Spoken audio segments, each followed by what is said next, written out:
तुम्हारे एक साइन से किसी का भविष्य बन गया है। किसी टाइम में जब राजा महाराजाओं का टाइम था तब भविष्य बनते और बिगड़ते थे तलवारों से।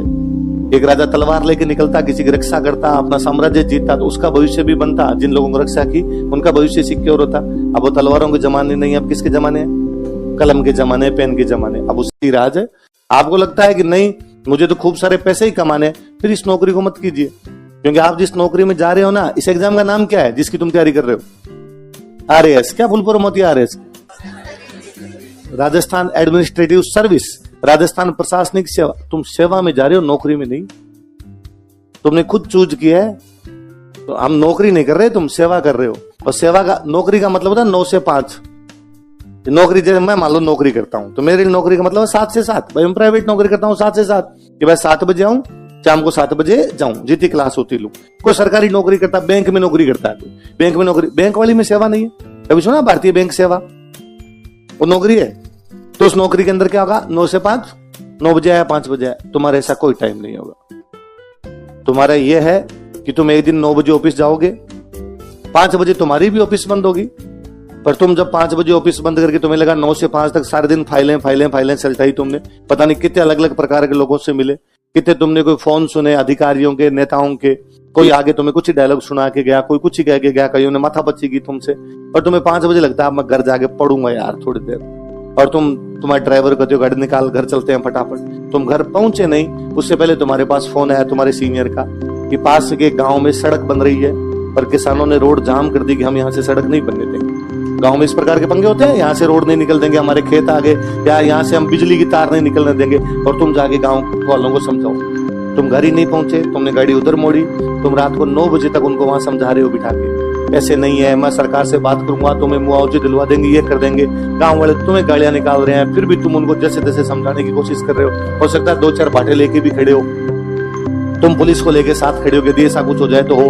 पर तुम ये नहीं चाहते कि पुलिस की कंडीशन आए, गांव वाले भी अपने ही हैं, किसी प्रकार की बात नहीं होनी चाहिए। 10 बजे तुम्हें लगा कि नहीं यार अब थोड़ा मामला सलट गया, तुम अपना जो भी जूनियर तहसीलदार साहब है, कोई दूसरे, उनको कहते हैं यार आप देखो मैं घर जाके सोता हूँ, क्योंकि सुबह 7 बजे कलेक्टर साहब की विश यार आपको तो उठना ही पड़ेगा। आपका कोई समय नहीं होगा तुम कब सोओगे कब जागोगे, क्योंकि तुम सर्विस में हो, नौकरी में नहीं है ना। और सर्विस के नए तो रुपए होते हैं, नाम ही सेवा है तो उसके रुपए नहीं होते। फिर उसका मिनिमम चार्ज जितना मिलता है नौकरी का उतना ही मिलता है। फिर तुम ये देखो कि उस सर्विस के लिए हम भ्रष्टाचार कर लेंगे, हम रुपए ले लेंगे, फिर मूल्य चुकाना पड़ता है। वो कोई ना कोई तो पकड़ा जाता है, कैसे न कैसे करके तो पकड़ा जाता है। वरना तो तुम कहो फिर सर हम जाएं क्यों इसके अंदर?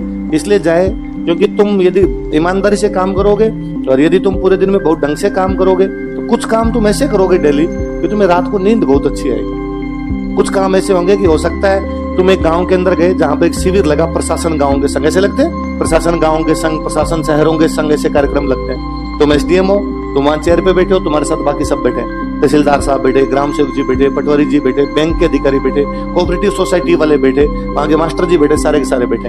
और तुमने गांव वालों का समस्याएं बताओ क्या है, गांव वाले सब अपनी अपनी समस्याएं लेके आ रहे हैं, तुम वहीं पे कर रहे हो ताकि इन लोगों को वहां ना आना पड़े, गाँव की गाँव में कर दे। सरकार गाँव में ही पहुंच गई है आपकी। और इतने में कोई एक बुढ़ी महिला आई और उस बुढ़ी महिला ने आके कहा कि बेटा मैं विधवा हूँ, पति मेरे कई साल पहले मृत्यु हो गई थी, 2 बेटे हैं, दोनों नाजोगे निकले, वो मेरे को रखते नहीं है, मैं अकेली रहती हूँ। मैंने सुना है कि सरकार विधवा महिलाओं को कोई पेंशन देती है, पर मेरे को पेंशन नहीं मिल रही, तुम शुरू करवा सकते हो क्या? मुझे किसी ने कहा तुम बड़े साहब हो, तुम करवा दो।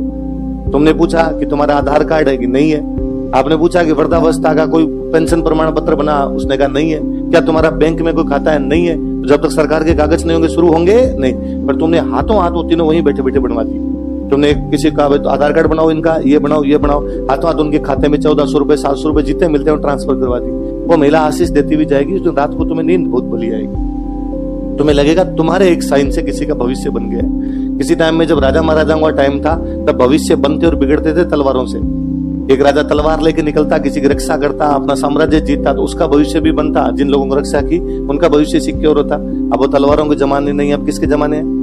कलम के जमाने, पेन के जमाने। अब उससे बनेंगे। तुम्हें अच्छा लगेगा कि यार तुम एक बहुत अच्छा काम करके तुम्हारे किसी एक साइन से हो सकता है कोई एक गांव के अंदर तुम गए, वहां पे 8वीं तक की स्कूल थी और तुम्हें पता चला कि यहाँ पे लड़कियों के लिए टॉयलेट नहीं बने हुए। गांव के अंदर अभी तक समस्या है, नहीं बने हुए इस प्रकार का।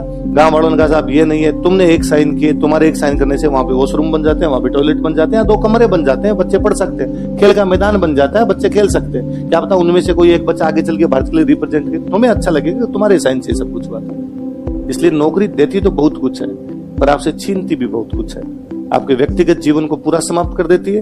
आप कहो कि मैं मेरे परिवार को समय दूंगा, तो फिर इस तैयारी में जाना बंद कीजिए। तुम परिवार को कतई समय नहीं दे पाओगे। तुम सोचो कि मैं बहुत सारे पैसे कमा लूंगा, नहीं, कोई पैसे नहीं मिलेंगे इसके अंदर तुम्हें। कितनी आरएस की तनख्वाह शुरू में तो कोई 28,000 32,000 देते हैं, पर सरकार खुद ही करिए भाई साहब। हमने पहले ही कहा था सेवा है। हमने कब कहा था तेरे को बहुत बड़ी तनख्वाह देंगे? तुम्हें तनख्वाह लेनी है, तुम प्राइवेट बिजनेस करो, तुम तुम्हारी दुकान खोल के बैठो, तुमको उद्योग लगाओ, तुमको दूसरी नौकरी करो, इसके अंदर तो कम से कम नहीं है। इसलिए गलत बातें कभी भी सोचनी ही नहीं, है ना। गलती के हमेशा गलतियां ही होती है, उसमें फिर कभी अच्छी चीजें नहीं होती है। तो क्या है तीसरा